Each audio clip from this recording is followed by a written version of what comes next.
Hello everyone and welcome back to the pond. My name is Frank, aka Bullfrog TCG, and today we are taking Ornn for another spin. So Ornn is unique in that he has three signature cards, three unique cards. So you can only play one of each, but he has three different cards that you can play in the deck. You have the Irelia's Requiem, you have the Fortifire Cape, and you also have the RABADON'S DEATHCROWN. Now Irelia's is kind of the one everyone knows. It is the one that gives ganking and just ready all of your units, so it is the most widely applicable, I could say. And then a lot of people are also playing the Fortifire Cape in sideboards, but the one that no one plays is the RABADON'S DEATHCROWN. It says your spells and abilities deal 3 bonus damage. Now that is an insane ability if you have a lot of damage spells. Now blue and green are not really known for their damaging capabilities. Damaging is more like red's kind of identity, so this card in red would just go ham, like imagining your Hextech Rays dealing 6 damage. I mean, that is just insane. But we do actually have quite a lot of damage spells in blue as well. So that is kind of what I'm trying to do with this deck, is kind of find the best way to play the RABADON'S DEATHCROWN to kind of showcase the power of this card. And we have some really nice payoffs for playing, I mean, not all of the equipments, but especially that one. But before we get into the deck list, if you enjoy these videos and want to see more from me, then please take the time to leave a like and subscribe, and maybe even write a comment. It really helps us support the channel, and I will be forever grateful. So Ornn, Fire Below the Mountain, of course, has reaction, add a power, used only to play gear or use gear abilities. So it's basically the same ability as Kai'Sa, whereas Kai'Sa only can use it for spells, we can only use it for gears.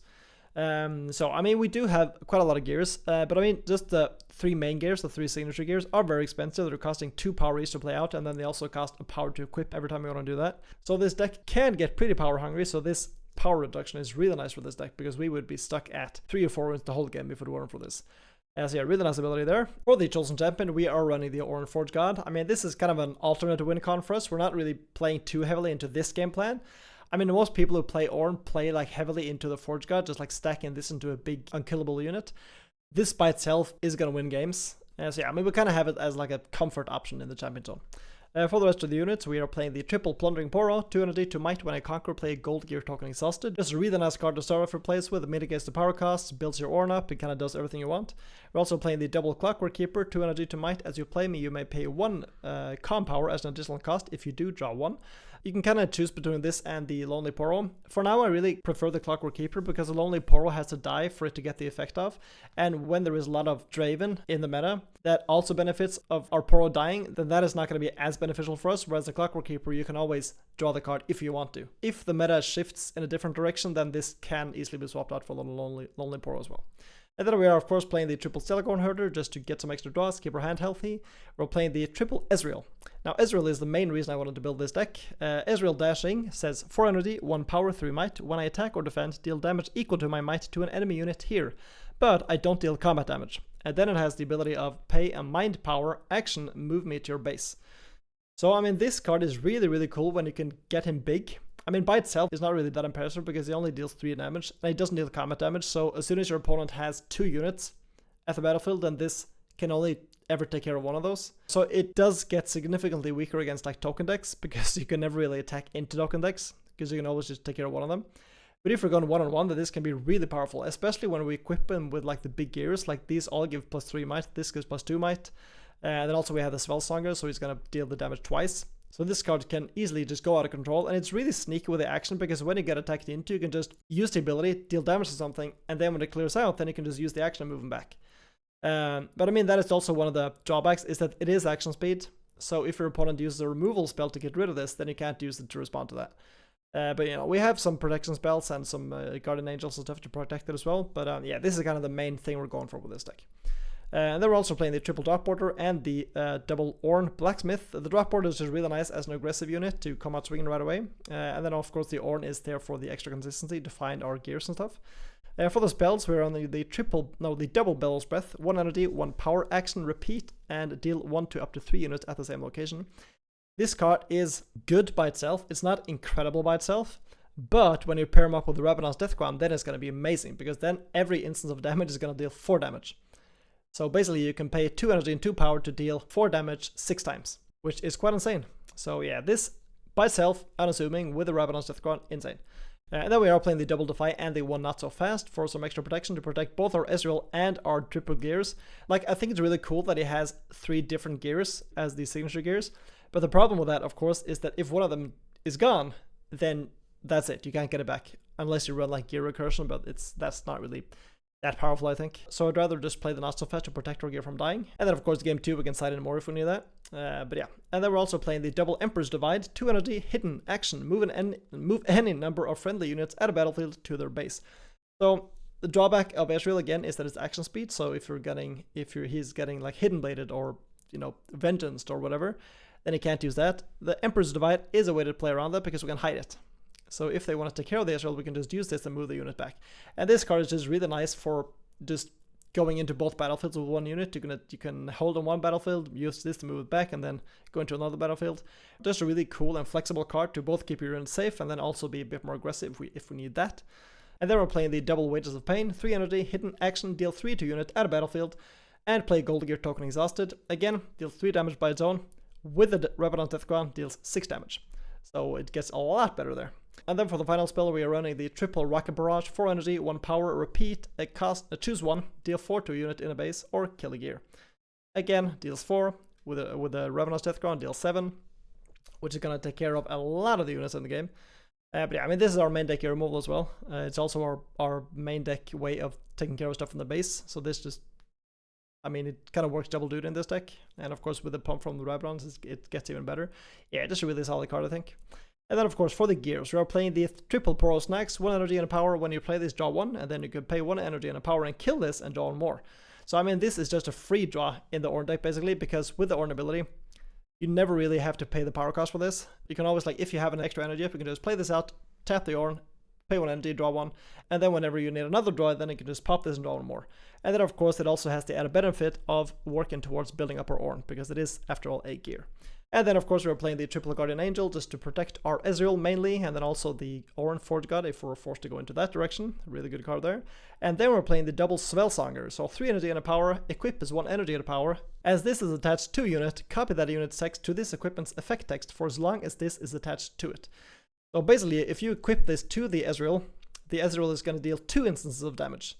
So all of a sudden, this gets twice as powerful, basically. And I mean, you can basically equip this to any card in the deck. You can equip it to the Plundering Pro to get 2 gold, or the Herder to get 2 draws, or the Ornn to get 2 equipment off the hold if that ever comes up. And then, of course, you're going to equip it to the Ornn to trigger twice off the gears, and also gives it deflect 4, which is pretty insane. I mean, when I first saw this, I really wanted to build a deck around it, and the most popular way of building this or playing this is with the Ornn. I mean, I don't really like that playstyle. Just building a big Voltron unit has never really been my thing. But when you have a bit more options, like with the Ezreal, for example, then this card becomes really, really cool. But okay, and then of course for the signature gears, we are playing the Fortify Cape, 4 energy, 2 power, unique. Your deck can only have 1 card with this name, and then equip is 1 power, gives plus 3 might, and when I attack or defend, deal 2 to all enemy units here. I mean, just this, along with Ezreal, means that on every attack and defense, you're going to deal 8 damage. Because the Ezreal deals 6, and then the Fortify Cape deals an additional 2. And I mean, this gets dealt to all the units. So against token decks, like this just eats up token decks. Really sick there. It is, of course, a bit expensive, but that is kind of where the Ornn ability comes in handy. Because if you want to play this out and equip it right away, you have to pay 3 power for that. And just paying 2 instead of 3 is a lot better, because that means that you don't have to like negative rearrange yourself for the next turn. You can just stay on the same. Australia's Requiem, 4 energy, 2 power. A unique, again, equip 1 power again. When you play this, ready your units. Already, insane card. 4 energy, ready all of your units. Gives plus 2 might. And it giving plus 2 might kind of signifies, okay, this is going to be... your units here have ganking. We can move from battlefield to battlefield. So your units here have ganking, which means that not only the unit you're equipping this to has ganking, but everything else at that same location has ganking. So it basically means that you can take all of your units, attack into one battlefield, play the Requiem, everything is going to get ready, equip it to something, and then everything is going to have ganking, and you can swing over to the other battlefield to hopefully go for the game. Yeah, I mean, Australia's Requiem is an insane gear. I'm so glad that it's only an Ornn, because this could get abused very quickly in other decks. And I mean, I think that's a really good way of designing cards. Like, make the Signature belt a bit overtuned. Like, make people have a good reason to play that legend. Because, I mean, there's always going to be a best legend, but the signature spells really should be like one of the main motivations to play that legend, I think. So having some of them be a bit overtuned, I think is just good for the game. But yeah, I mean, again, really good card. And then for the third one, the Rabadon's Deathcrown. 4 energy, 2 power, again, unique equip is 1 power, gives plus 3 might again. Your spells and abilities deal 3 bonus damage. So this is kind of the main thing we're going for here. Because with both the Bellows Breath, the Wages of Pain, the Rocket Barrage, and of course the Ezreal, everything is going to deal 3 more damage, and that is per instance. So as I said, Bellows Breath is going to deal 4. Or I mean, if you repeat it, it's going to deal 4 6 times, which is quite insane. That is going to take care of basically your opponent's whole board. And then also, if you equip something with both the Rabadon's DEATHCROWN and the Forgefire Cape, then the Forgefire capability is going to deal 5 damage to every single unit on every attack and every defense. So if you equip the Ezreal with both the Forgefire Cape and the Rabadon's DEATHCROWN, the Ezreal ability is going to deal 12 damage because he's going to be on 9 might, and then that ability also deals 3 extra because of the Rabadon's, and then on top of that is also going to deal 5 extra damage to every single unit at the battlefield because of the Forgefire Cape. So that is going to be 17 units minimum. No, that is going to be 17 damage minimum if you keep both of these here. And that is, I mean, that takes care of anything. That kills anything in the game. The one card that is kind of our Achilles heel in this deck is the Rune Runner, because the Rune Runner can't be targeted and the Ezreal can't deal combat damage. So unless Ezreal is defending, like if he attacks, then he's not going to do anything. He's just going to go into the Rune Runner and then just going to move back again. So it's completely useless in that scenario. But of course, that is why we're also playing the cards like Ornn and, you know, Drop Order and stuff, that like other cards that can potentially compete. So we don't just solely rely on this guy. But that is kind of the, if you run into the Rune Runner, then I mean you're just having a really bad day at that point. But okay, for the battlefields, we're running the Void Gate, of course. Spells and abilities affecting units here each deal 1 bonus damage. Again, just more damage for all of our damage spells. We're playing the Ornn's Forge. While you control this battlefield, the first friendly non-token gear played each turn costs 1 less. So with this and the Ornn ability, then these equipments are all going to cost 3 energy and 1 power to play out instead of 4 energy and 2 power, which is always nice. And then of course with this, the Porous Snacks essentially becomes free. And then we're playing the Treasure Hoard. When you conquer here, you may pay 1 to play a gold gear token exhausted. Again, gold mitigates the power cost. It also builds up the Ornn. It basically does everything you want. But okay, the runes, we're playing the 6/6 split. For the sideboard, we are running the 2 extra not so fast, and we're also running the double wind wall, because having these die feels really bad, especially if we've managed to like build up a big Rabadon's DEATHCROWN and then they just kill that. I mean, this and the Sveltsong and just like our more important gears. That really sucks. So for that reason, we are running a bunch of counter spells here. The not so fast, of course, can also protect our units, but is mostly there to protect our gears.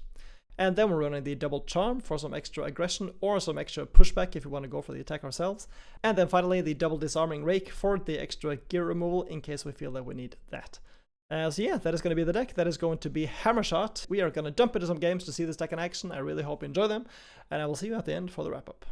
Alright, and game 1 is going to be against Fiora. We are on the Void Gate, and our opponent is on the Candlelit Sanctum. And yeah, sorry about this frame that's in the way. I forgot to extend my screen, but it's going to get fixed throughout the video. So let's see how this goes. We don't have a turn 1 play here. We have all 4 drops and a Wages of Pain, so... Okay, it's going to play out the Fiora. We can play the Rocket Barrage here, but we'd rather develop a unit. If we had a unit on the board already, then we probably would have just taken care of this Fiora. But okay, it's going to play Set. Okay, not going to attack with the Fiora, I assume? Yeah, no, that's probably a good idea. Yeah, I mean, here as well, we kind of have some options, because we can attack with the Telecorn. I mean, we want to attack with the Telecorn. This Rabadon's is not going to do anything yet, because we can't pair them up with the spell at the same turn. Okay, we get the Porous Snacks and the Bellows Breath, and I think we're actually going to keep both of those on top. Both of those are really nice, but we do get the Plundering Pour off the draw with the Telecorn, so that makes it really nice to just play that out, and then we can also play the Ezreal. So then if we need to use the Ezreal, then we can potentially play the Rabadon's DEATHCROWN also on the next turn. But yeah, let's see what he does here. I mean, he's probably going to attack into the Telecorn, and there's no reason not to do that. Okay, there we go. There we go. That's a lot better.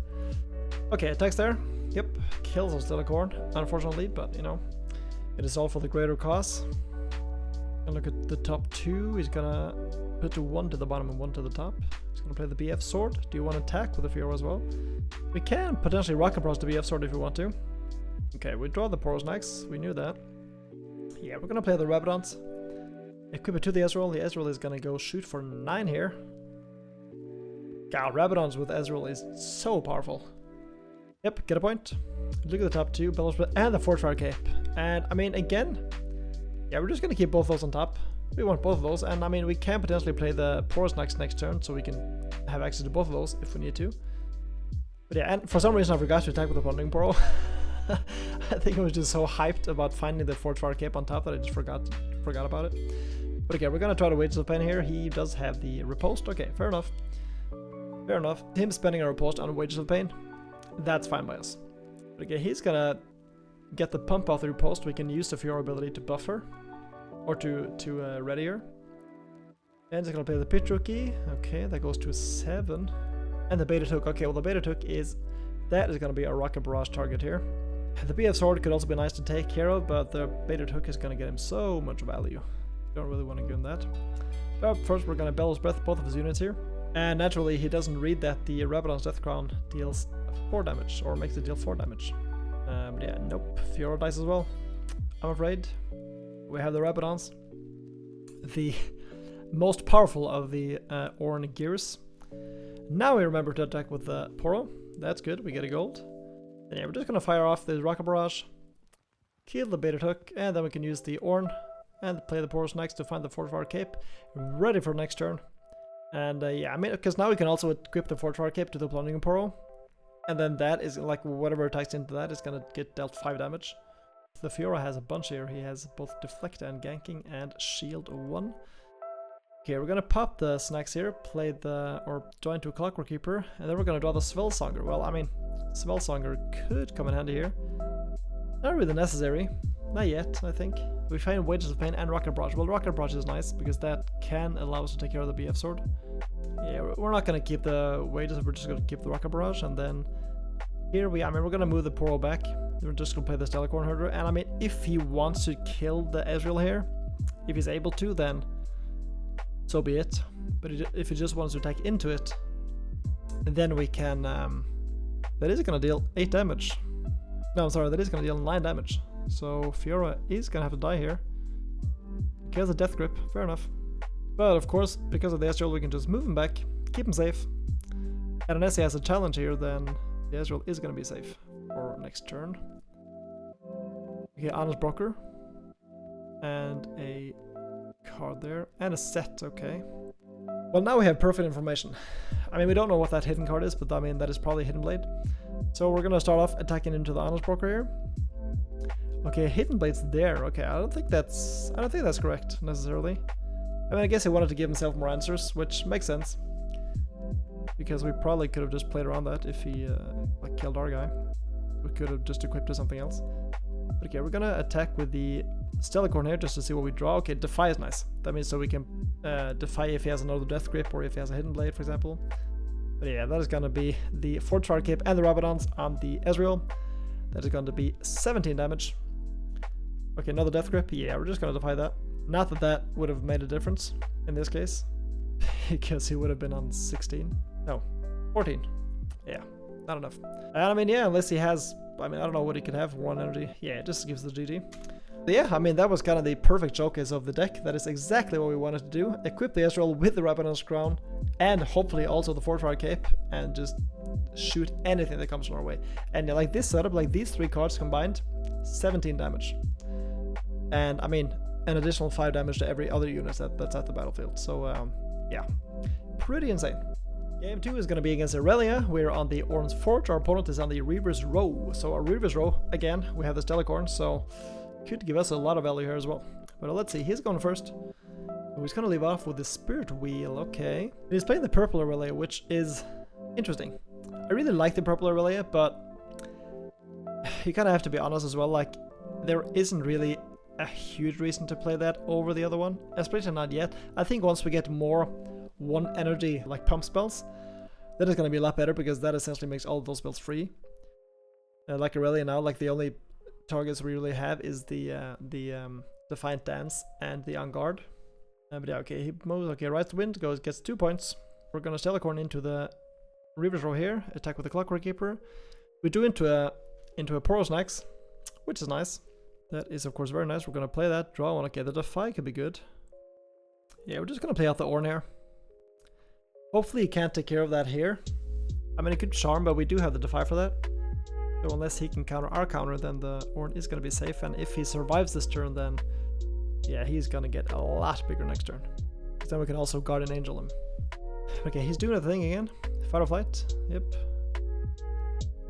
Okay, well yeah, Fight or Flight back and then attack into there, fine. We're just gonna move the Stellarcorn back. Draw 1, draw another Ornn. So we have all the Ornns here.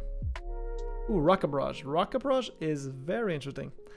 Kind of sucks that he has a lot of energy up because all of his pump spells are going to cost 1 less, so he can potentially just empty his hand here. We are going to try to kill the... Okay, he has the Defy. We're going to Defy. Do you have another one?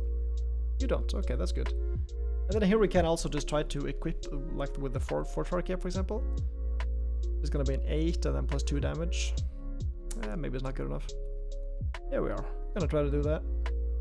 9 damage plus 2 damage coming at you. Kind of a weird one. Yeah, we're gonna try. Go for 10. Okay, he's just gonna move back. That's fine.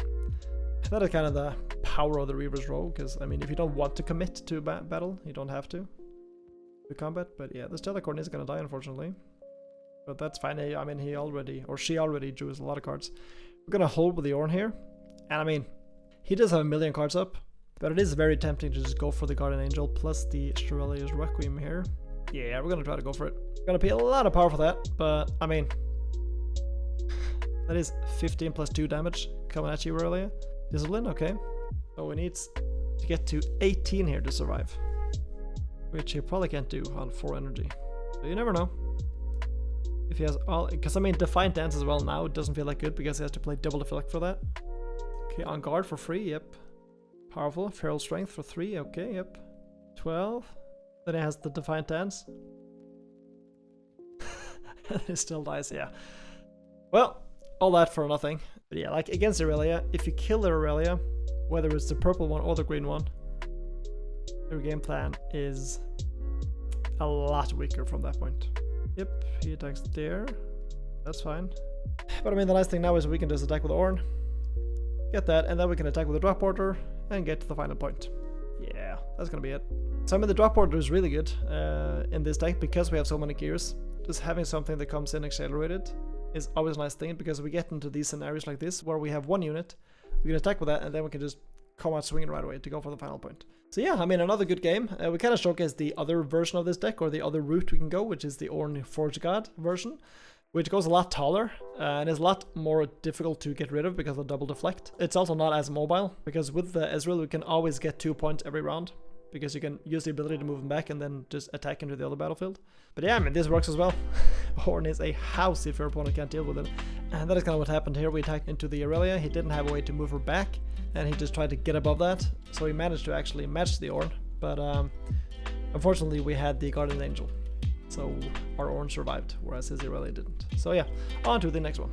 And game 3 is going to be against Ezreal. We are on the Void Gate. Our opponent is on the Treasure Trove. No, Treasure Hoard, I mean, not Trove. But yeah, let's see how this goes. We draw into the Bellows Breath. We are on the place. We can play the Plundering Poro on the first turn. He's gonna respond with his own Plundering Poro. Okay, that is fine by us. We're gonna go into the Void Gate here. It's interesting because we could have also in that turn, we could have attacked with the Plundering Poro into the Treasure Hoard, gotten a gold, played the Poro Snacks, and then he would have probably attacked into the Void Gate, which would have meant that we could have spent 1 energy to kill it with a Bellows Breath. Could have also been an option, but I think with just developing this Telecorn is a bit better. But that is also like one thing you could have done there. Yeah, we kind of want to save these Bellows Breaths in case we get the Rabadon'S DEATHCROWN. Okay, it's gonna play Card Sharp. We will take the gold actually, because we do have some power cost in these spells here. Yeah, so we use out 4 gold. 2 from Card Sharp, 1 from the Poro, and 1 from the battlefield. We're gonna play the Hourglass here, attack with the Stellarcorn, into the Poro, draw another Poro, get an extra point. We're gonna spend 1 to get an extra gold as well. Yep. We have 3 golds currently, 2 ready and 1 exhausted. Okay, move the Poro back, play the Poro, and then just play the snacks as well. Draw into the Ezreal. Okay, the Ezreal is nice. Now we just kind of need something to pump him up, because currently he's not that big. Only 3, so unless we find one of the gears, then he's probably not going to accomplish much here. He's going to play Malzahar. Okay, well, he is playing some spice. He is playing a spicy version of Ezreal. But yeah, we're going to Rocket Barrage the Ezreal here. We're not really going to bother with the Malzahar, because if he wants to kill his own units to make power, then so be it. Ooh, we find the Rabadon. Okay, well, now we're online. Or in a couple turns. We're going to be online. Yeah, attack with a double Poro here just to kill his Card Sharp. Get an extra point, go to 5. Move the Stellarcorn back to get another draw. Ooh, Guardian Angel. Very good. And then pass to him. And then we do have the Bellows Breath up in case we want to use that. In case he wants to attack into us with a Malzahar, for example. Yeah, he's gonna play Seal of Insight and a Promising Future. Okay, well, Shirelli's Requiem and the Forge Fire Cape. I mean, which one do we take here? I think we actually just go for the Forge Fire Cape here. Yeah, we're gonna get that. Yep, play the Forge Fire Cape. He finds a Time Warp. Okay, well, yeah, I mean, you pay the power for it. 4 power for the Time Warp and some Mind Runes. I mean, I guess that's what he's trying to do. He's Malzaharing into Time Warp. I don't know if that accomplished much here. So yeah, you can spend your extra 4 runes and then... Oh, I fucked up, GG. Oh, no, okay, well, he just gave up. He messed up somehow, I don't know how, but he did. So yeah, okay, well that was a weird game. Yeah, I don't really like the games where people just concede in the middle, but well, can't do much about that sometimes. And game 4 is going to be against Renata Glasc. We are on the Ornn's Forge. Our opponent is on the Treasure Hoard again. So again, we're going to be able to get some good value here. We are on the play, it seems like. Without a turn 1 play again. So, well, I mean, we do have a bunch of turn 2 plays, but no turn 1 plays. So, if he has a color week here, then this is going to feel really bad. Yeah, he's going to play Plundering Poro, so no color week. That is nice. And I mean, him playing it like this signifies to me that he probably has the Wages of Pain up. But unfortunately, we have the Defy here. We're going to equip with the Spellsonger to get 2 draws instead of 1. And yep, that's the Wages. So we're just going to counter that. Thank you. And then we're gonna get 1 gold off the battlefield as well. And I mean, this Telecorn might die here, but oh, maybe not. If the Telecorn survives, then he is gonna, or she is gonna get us a lot of draws. Okay, has the color weak. That's fine. That's fine. He kills his own guy as well. Oh, Jace. And the Vanguard armor. Okay, well, that was a misplay. You should have killed one of the recruits, not that one. But unfortunately, we have the Rocket Barrage. Yeah, get that gear out of here, please. Then we can play the Plundering Poro pass to him. I mean, here we can equip the Spellsonger to the Plundering Poro to get 2 gold. It's probably not worth it, but yeah, plays out the Renata. I mean, now we would have loved to have another Rocket Barrage here. He's gonna attack both battlefields. Conquer again, another Spellsonger, not really what we want here. But I mean, we do have the Bellows Breath. But I don't think it's time for that yet. We're not in a rush currently, so we're just gonna do this. Attack into the recruit here. Ooh, he has a blood money. Oh, never mind, he's gonna do it on his own unit. Okay. Well, that's good for us. You're gonna get a point, get a gold as well. Gonna get 2 golds actually. And then we can drop order here. Attack into the recruit. But now we're just gonna play out the Ornn.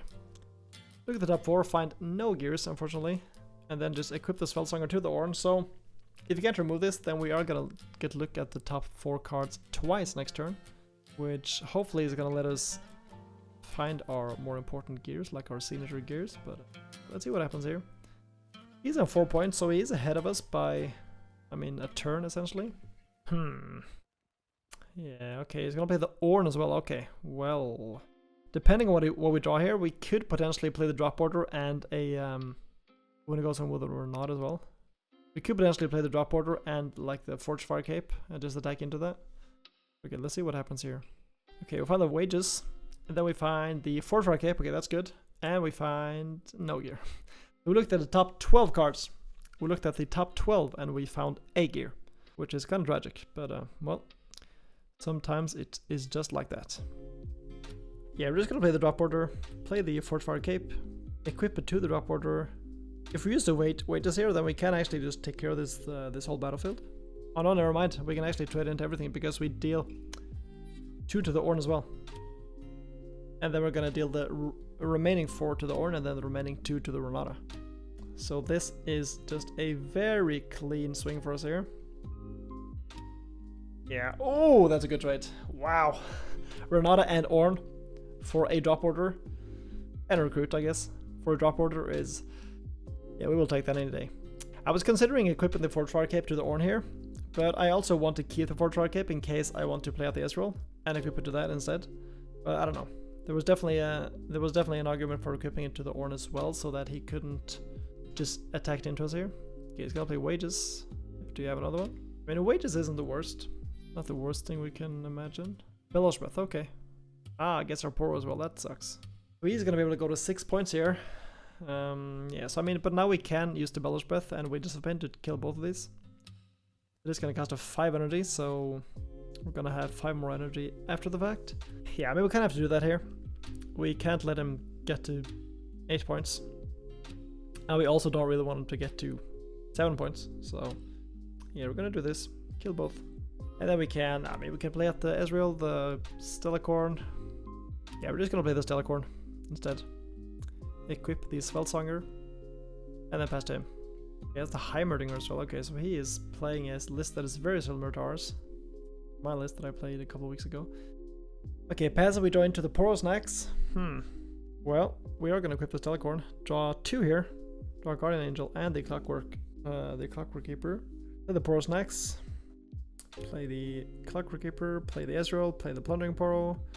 Then we are going to equip the final Guardian Angel to the Stellacorn here, pass to him.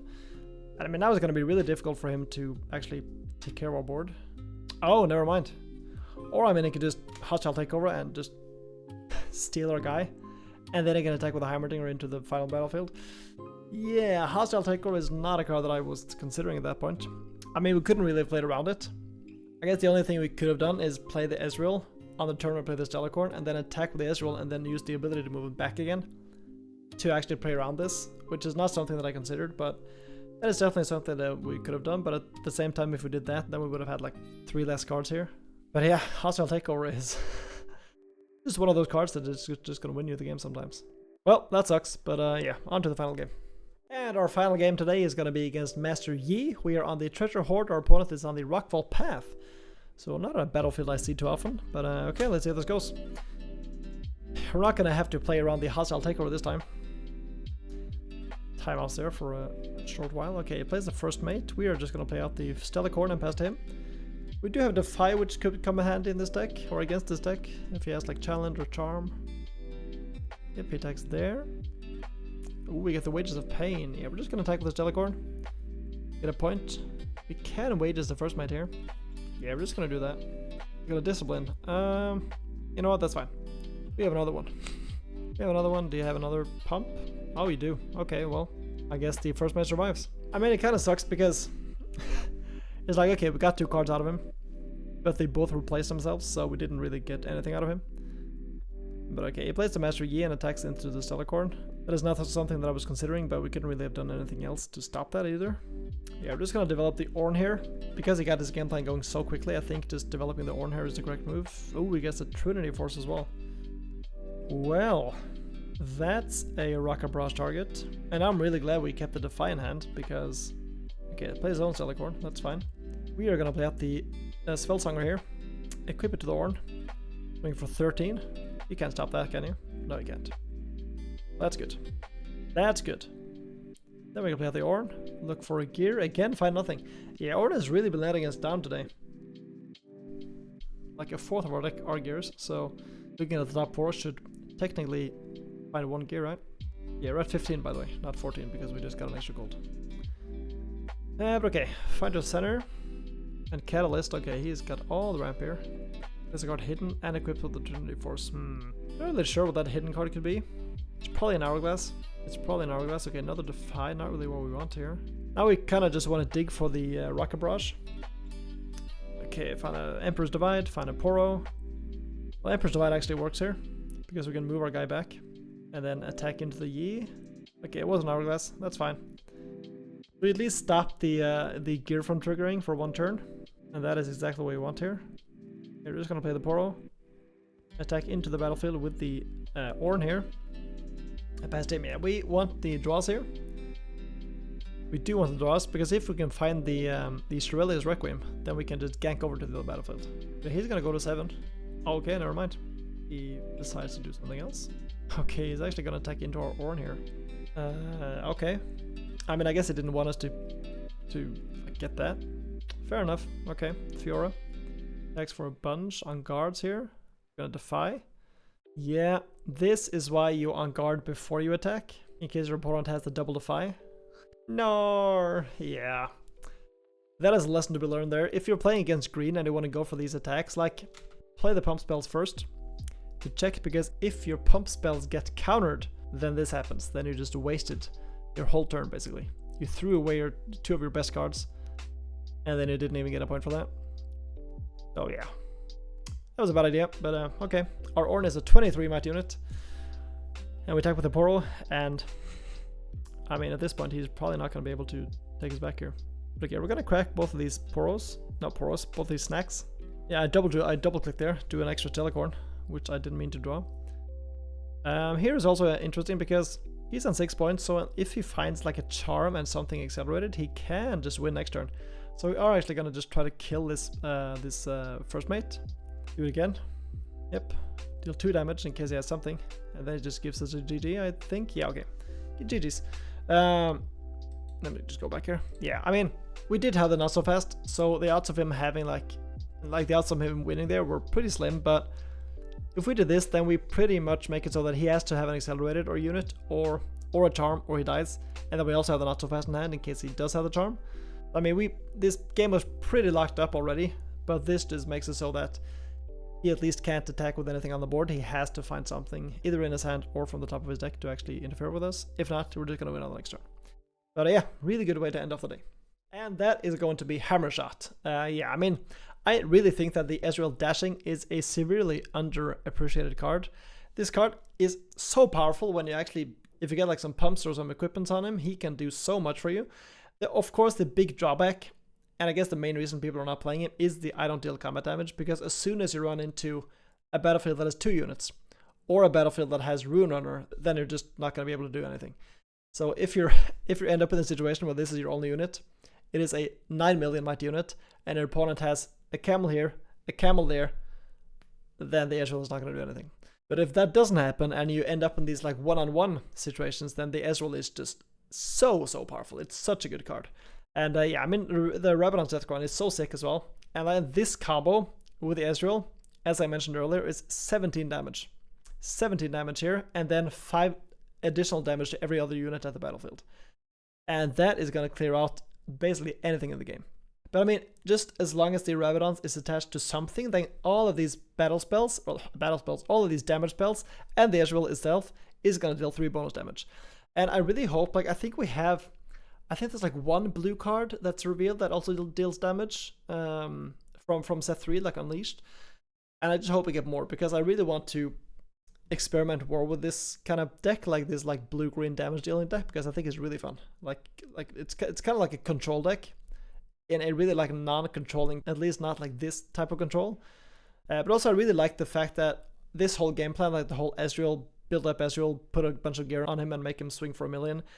This, like all of this, also plays into the Ornn Forge God game plan. And the fact that we can kind of pivot when we need to. If we don't find the Ezreal, okay, well, let's just build up Ornn. Or if we find the Ezreal, it's okay, well, let's just do this. And if the Ezreal dies, okay, well, let's just play out the Ornn and then just go from there. I really like the fact that we can kind of pivot our game strategy if we need to. And the drop order is such a sick inclusion in gear decks, because just having stuff that comes in ready without a power cost is so powerful. And of course, like if you have some gear on the battlefield already, playing this out, equipping it with a Forge Fire Cape, for example, that is all of a sudden going to be 9 damage coming at you. So yeah, I just think this is a really nice card to have on the deck. And also, of course, the Svelsanger. The Svelsanger, like if you get these 2 and the Svelsanger on the Ezreal, then I mean, he's just going to... At that point, it's kind of overkill. But then at that point as well, it does deal damage twice. So then it's going to be a lot harder to attack into him. Yeah. But anyway, that is going to be the end of the video. Thank you so much for watching. I really hope you enjoyed it, and I hope to see you in the next one. And until then, take care and bye bye.